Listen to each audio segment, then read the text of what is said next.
of the royal family, where it sits. I mean, the past couple of months could not have been worse PR for the royals, genuinely. Of course, they were getting it from every which direction. Prince William has found himself at the center of a political storm after a speech on veteran homelessness drew unexpected political attention and strong reactions across Westminster. The Prince of Wales attended a long-planned charity event in South London supporting homeless veterans. His prepared remarks were meant to focus on mental health care, housing, and community work, areas he's been personally involved in for years. But one particular line struck a chord. William spoke of honoring those who've served before welcoming those who seek refuge, a phrase that many observers interpreted as a pointed reference to government spending priorities. Within minutes, clips of the speech spread across social media, prompting speculation that the heir to the throne had stepped closer to the political line than any royal in recent memory.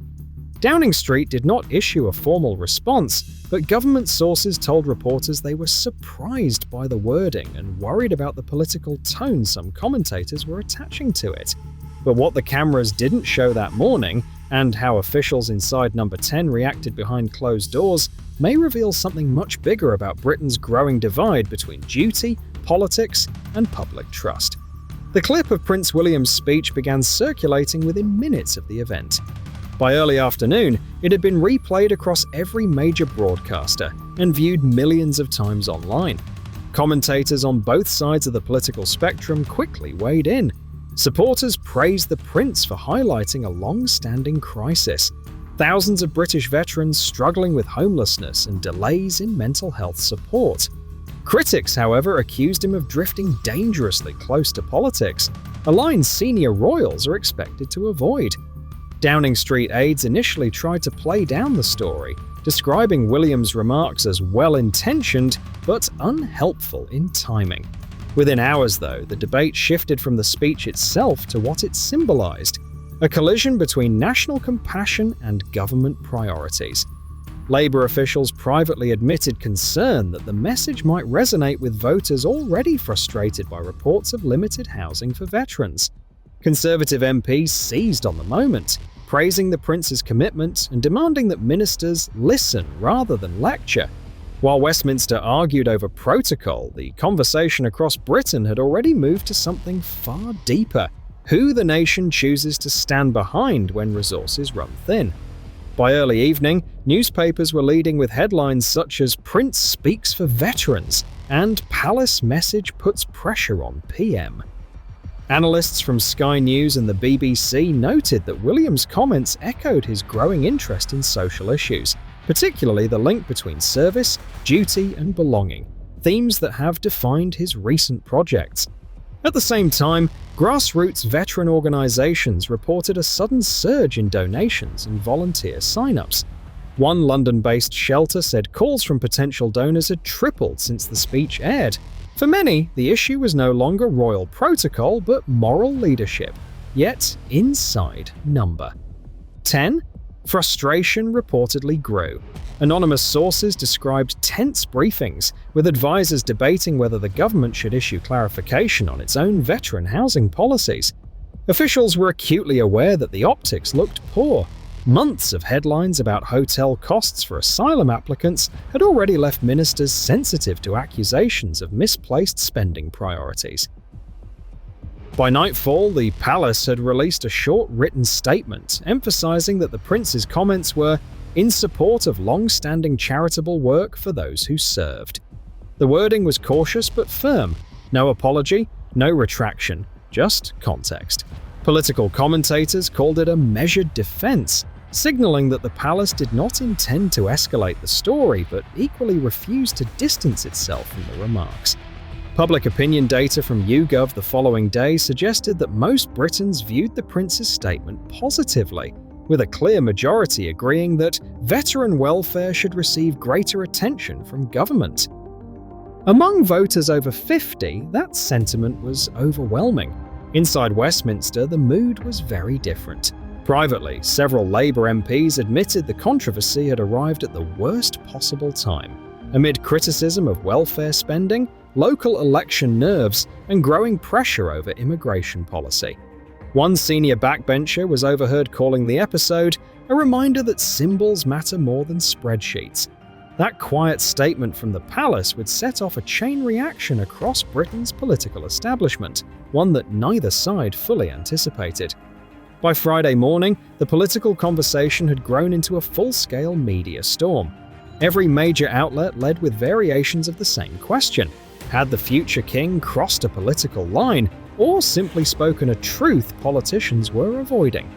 In television studios across London, analysts debated whether Prince William's remarks reflected a new, more engaged royal generation, or an unprecedented breach of convention. A former palace communications director told ITV News the prince was speaking about moral duty, not policy. But when governments ignore veterans, morality and politics inevitably collide. Financial markets briefly wobbled as headlines dominated international feeds.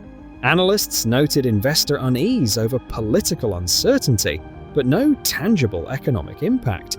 Still, the symbolism was powerful. Britain looked divided at the very moment it wanted to project stability. What began as a single charity speech had now become a debate about Britain's identity, duty, fairness, and who speaks for those left behind. Across social media, clips of veterans thanking the prince flooded timelines. Within 24 hours, hashtags like #StandWithWilliam and #VeteransFirst were trending globally. In Manchester, volunteers organised a candlelight vigil for homeless ex-servicemen. In Birmingham, community groups launched new housing drives. It was no longer just about one comment, it was a movement. Inside Parliament, tensions deepened. Opposition MPs urged the Prime Minister to show respect rather than rivalry. Labour officials, speaking privately, worried that the story had reinforced a perception that the government was out of touch with everyday patriotism. One advisor was quoted saying, "You can't win a fight with someone who represents the nation's conscience." At the same time, Downing Street faced growing pressure to reset the narrative. A carefully worded statement released late Friday emphasized the government's ongoing investments in veteran welfare and housing.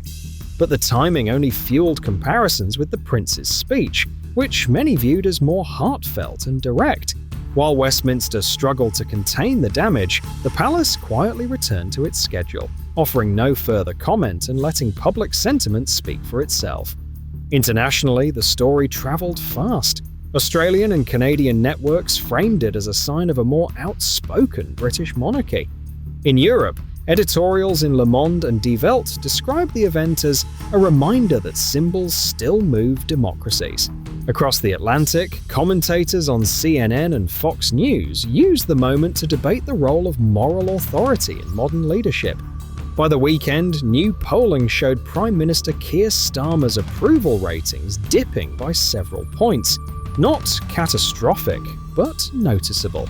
Political analysts called it a wake-up call, warning that the Prime Minister risked appearing defensive at a time when empathy mattered most. If you value independent reporting that cuts through the noise, make sure to subscribe. It really helps us bring you verified news without the spin. Meanwhile, within Labour ranks, frustration simmered. Some MPs called for unity, while others whispered about strategy meetings after conference season. Veteran advocacy groups invited ministers to round-table discussions, an invitation several quietly accepted. Publicly, the government projected calm. Privately, aides admitted the issue had hit a nerve. Political observers noted that Prince William himself had remained completely silent since the speech. That silence, they argued, was deliberate and effective. It allowed others to fill the void with their own interpretations, keeping the spotlight firmly on Westminster. As the weekend unfolded, the story's meaning shifted once again. What began as a speech about compassion was now a referendum on credibility. Who did the British public trust to embody its values? Elected leaders or the monarchy that promised to stay above politics? And just when the crisis seemed to settle, new details would surface. Details that could push this quiet standoff into a full-blown constitutional debate. Late Friday evening, reports surfaced that senior advisors inside Downing Street had warned the Prime Minister not to respond directly to the Prince's comments. According to documents reviewed by several news outlets, communications staff urged restraint, arguing that any public criticism of the monarchy risks alienating mainstream voters. The guidance was ignored. Insiders now describe that decision as the moment the controversy turned from a misstep into a crisis. Political journalists noted that the issue wasn't constitutional law, it was political judgment. Starmer's team believed they could reframe the story as one about democratic boundaries. Instead, it became about empathy, loyalty, and national identity. Every headline since had reinforced the sense that the government was fighting the wrong battle. Within Labour, frustration turned inward. Backbench MPs reportedly questioned leadership strategy, while senior ministers called for discipline and humility. Aides privately admitted morale had dipped. Several regional party chairs told the BBC they were receiving more mail about veterans in 2 days than in 2 years. By Monday morning, polling analysts at YouGov and Ipsos both recorded measurable shifts in public mood. Confidence in the Prime Minister down 6 points, approval for the royal family's charitable work up 8. Political scientists caution that one poll does not make a trend, but symbolism once lost is hard to recover. What had begun as a debate over protocol was now shaping up as a test of leadership itself. Who listens when the country speaks? International reaction continued through the weekend. Editorials in Canada and Australia framed the episode as evidence of the monarchy's enduring moral authority. In Washington, commentators on both liberal and conservative outlets agreed on one point: Britain's domestic tensions were playing out on a global stage. Meanwhile, veteran organizations capitalized on the attention. Donations surged, community projects gained new volunteers, and local councils announced reviews of housing programs for former service members. One charity spokesperson told Sky News, "If nothing else, this controversy forced the issue back onto the agenda. For that, we're grateful." Inside Buckingham Palace, sources maintained the royal household would not comment further. The official line: continuity, calm, and focus on service. Observers interpreted the silence as strategic, allowing the institution's credibility to speak louder than any press release. Across Westminster, speculation turned to the Prime Minister's next move. Would he apologise, reframe, or double down? Columnists predicted cabinet reshuffles, messaging resets, even whispers of an early leadership challenge. No 10 denied every rumour, insisting the government remained fully focused on delivering for the British people. But privately, one advisor admitted to The Guardian, "It feels like the ground shifted under our feet this week."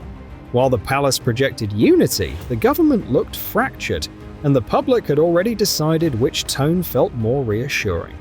By midweek, calmer voices in Parliament urged reconciliation. Veteran representatives met with ministers and royal envoys to discuss joint initiatives. Some analysts suggested the controversy might, ironically, lead to renewed cooperation between the Crown and government on social issues. Others warned that the boundaries tested this week could redefine modern constitutional etiquette for decades. As Britain steadied itself, the story left one undeniable impression. Leadership, whether royal or political, still depends on trust. For many, Prince William's remarks were not a challenge but a reminder of responsibility. For others, they were a warning about crossing lines once thought sacred. Either way, the conversation had changed. When moments like this unfold, the truth rarely sits neatly on one side. What matters is accountability, empathy, and the willingness to learn from public sentiment. If this report helped you cut through the noise and understand what's really happening inside Westminster, share it with someone who follows British politics. Stay informed, stay independent. Subscribe for verified updates, balanced analysis, and fact-checked reporting every week, because preparation isn't about panic, it's about perspective.